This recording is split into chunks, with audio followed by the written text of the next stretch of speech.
Today I wanted to challenge myself a little bit. I have been walking around with my A7 III and my Voigtlander Bessa R pretty much every day, but I find myself using digital more than film. And it's probably because of the price of film, but it's even more so because I don't have a place to develop film. I know places in Tokyo, but I'm about an hour away from Tokyo, and the bullet train there is expensive. It costs about one roll of Portrait 800, so it's enough to bankrupt me and send me home. So with my very limited funds and rampant gear acquisition syndrome, I decided to go to one of my favorite secondhand stores. It's called Hard Off, looking for a digital point and shoot. And to make this kind of a challenge, I set my budget to $25, or about the equivalent to $25, about 2,500 yen, give or take. I had some criteria of what I was looking for. I wanted something very portable, so very small, thin, light,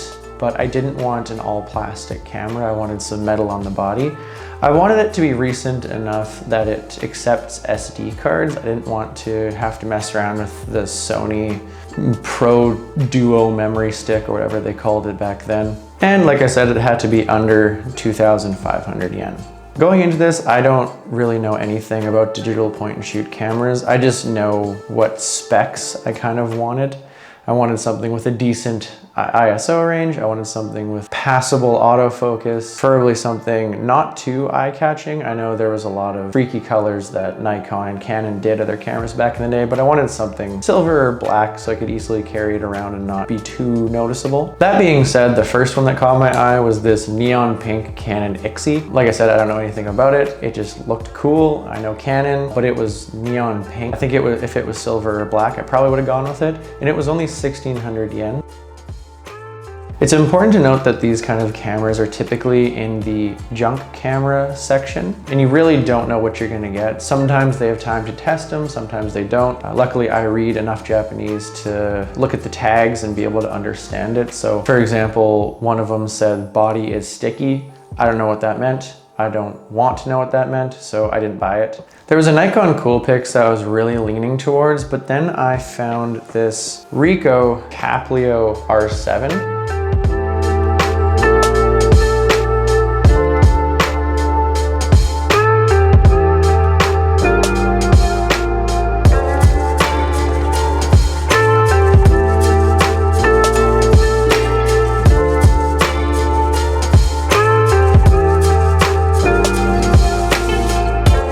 So a quick Google search showed me that this camera had a lot of what I was looking for. Its ISO range is 64 to 1600, so I figured that was a good enough resolution, at least for day shooting. And that's mostly what I would be doing with this camera, just having it in my pocket on the way to work or on the way to the train. Don't want to always carry my A7 III with the 28 to 75 on it. It's kind of bulky. It's not heavy, it's just bulky. I've been really liking the instant gratification of digital, especially posting photos to Instagram and stuff to show my friends and family back home. As for the specs on this camera, it was released in 2007 and boasts a whopping 8.15 megapixels. If you know much about digital sensors, this one has a CCD sensor, so they didn't transition to a CMOS sensor. A lot of people seem to like the CCD sensors because it gives a very filmic look from what I've read online. So this was really a no-brainer, and at 2,200 yen, it was under budget. I could break the bank and get a beautiful 16 gig,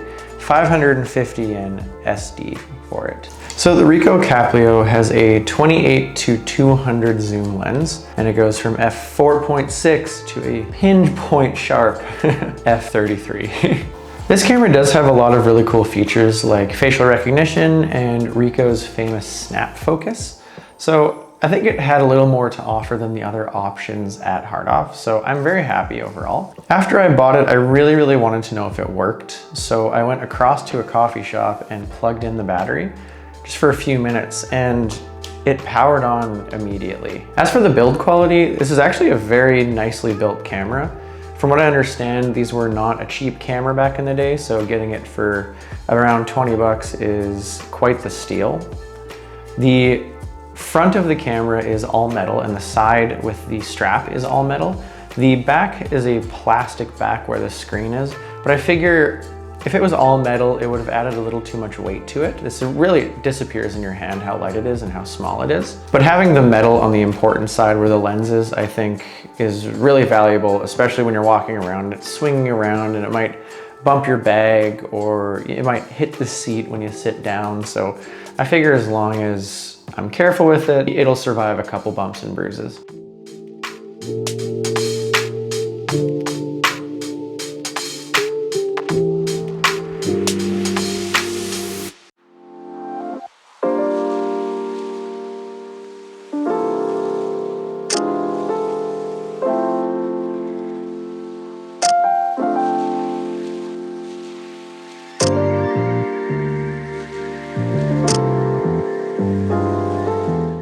If there's one thing I just genuinely love about Japan, is all the hidden areas down alleyways. It might look like there's nothing down there, but odds are there's a bar or there's a little jazz club. There's always something at the end of every street or on the 3rd or 4th floor in a building that seems empty.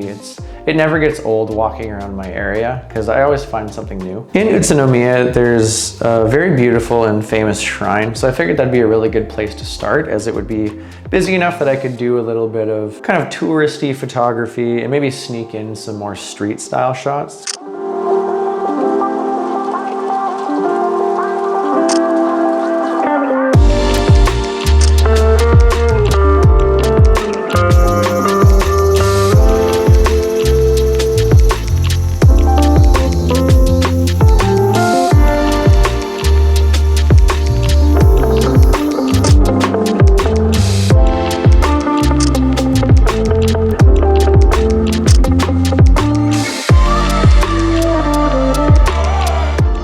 Next, I hit my usual walking street. It's a covered shopping area that gets a lot of foot traffic, and there's lots of restaurants and bars, so it's a really good place just to do laps of for good street photography.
After shooting a bunch during the day, I wanted to see what the low light performance on this camera was like, and it was about to be evening, so I stopped at this really cool area in Utsunomiya called Kirase, and it's this basement gyoza street, and there's a bunch of different restaurants that have little vendors. You can try a bunch of the different gyoza restaurants here without having to actually go to every single restaurant. So I challenged myself to eat my body weight in gyoza and slam back a couple beers while I waited for evening.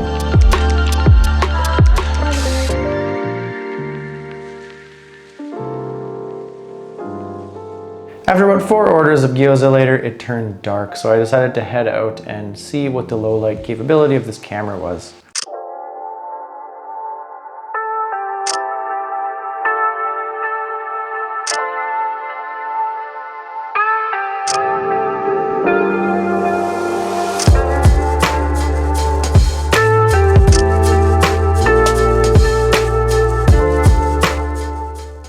And if you can't tell, this is not a low light camera. I had the camera just on base settings with auto ISO. So I went into the settings and I found a auto high ISO setting that seemed to just set the ISO all the way to 1600, the camera's maximum. So here's the same shot with just auto and then auto high to see what the difference was.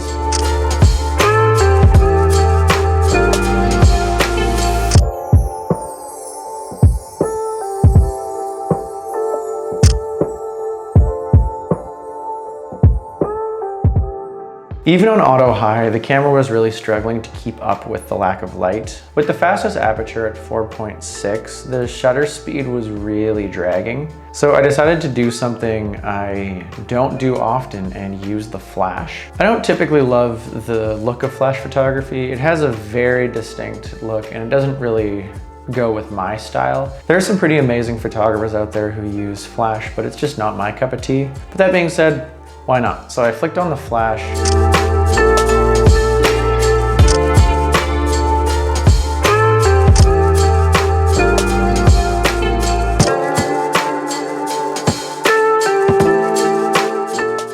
Not that I'm proud of any of these shots, but the Ricoh does actually have a pretty decent flash on it.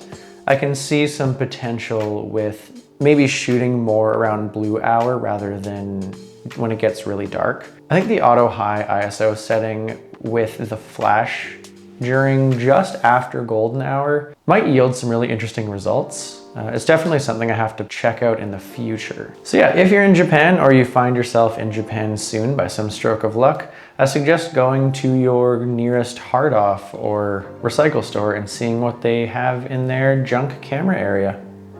Thanks for watching today's thrown together video. I'm not sure what kind of videos I want to make while I'm here. So if you want to see anything specific, please leave it in the comments or send me a DM on Instagram at HunterJDuncan. And please like and subscribe and all that YouTube stuff. And I will see you in the next one.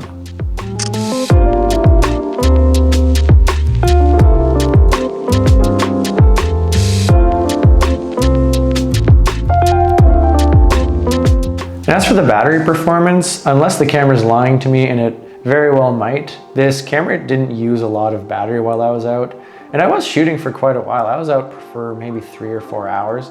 I did keep powering the camera off because I didn't really trust the battery, but it made it through the day, so I might just leave it on next time and see how many shots I can get out of it.